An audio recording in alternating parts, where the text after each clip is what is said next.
যে আমরা 500 টাকা মজুরি নিয়ে রাজপথে নেমেছি। এটা কিসের জন্য সরকার জানুক যে আমরা 180 টাকা মজুরি কি আমাদের পেট চলবে? আমাদের বাচ্চা কাচ্চাকে আমরা চালিয়ে যেতে পারবো?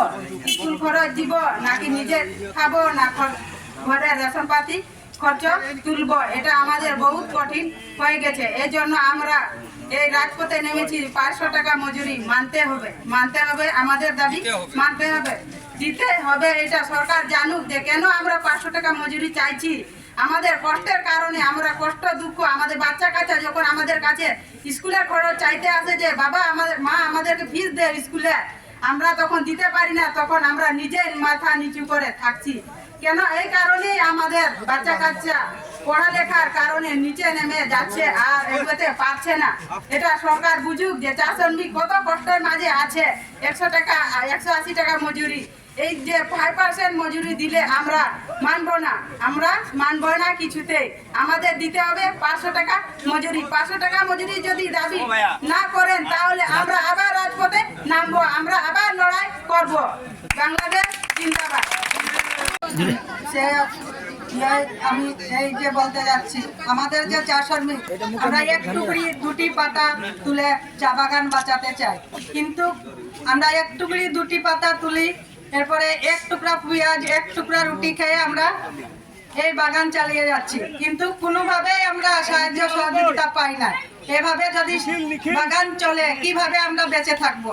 আমাদের শ্রমিকরা খুব কষ্টে যাচ্ছে, না ঠিক মতন খেয়ে পেটে করে আমরা বাগানে বেঁচে থাকতে পারছি না, ঠিক মতন নিজের বাচ্চা কাচ্চাকে মানুষ করতে পারছি। সেইগুলাই নিয়ে আমরা খুব দুঃখিত ভাবে আছি। আমরাকে অনেক 500 টাকা মজুরি দিতে হবে, অনেক কষ্টের মাধ্যমে আমরা 500 টাকা মজুরি চাইছি। আমরা 5% মজুরি চাই না, আমরা 500 টাকা মজুরি চাই। এই 500 টাকা মজুরিতে আমাদের এক টুকরা রুটি এক টুকরা পেঁয়াজ দিয়ে যদি আমরা বেঁচে থাকতে পারি, তাই আমরা শ্রমিক বন্ধুকে নিয়ে করে খুশি থাকবো। এই আমার বক্তব্য। চা শ্রমিককে আমার নমস্কার। আমি বলছি কি আমাদের বহুত কষ্ট হচ্ছে। আমরা তো 500 টাকা মজুরি নিব, আমাদের তো 500 টাকার মজুরি লাগে, আমরা কত আন্দোলন করছি কিন্তু আমরা তো কোনোতেই পাচ্ছি না। তো এখন আমরা কি করবো? আমাদের বহুত কষ্ট, আমাদের বাচ্চা কাচ্চা নিয়ে আমরা পড়ালেখা করতে পারছি না, আমাদের 180 টাকা আমরা কোনো কিছু করতে পারছি না, আমাদের বহুত কষ্ট হচ্ছে। এটা লাগে না আমি 500 টাকা মজুরি নিয়ে আমরা আন্দোলন করবো।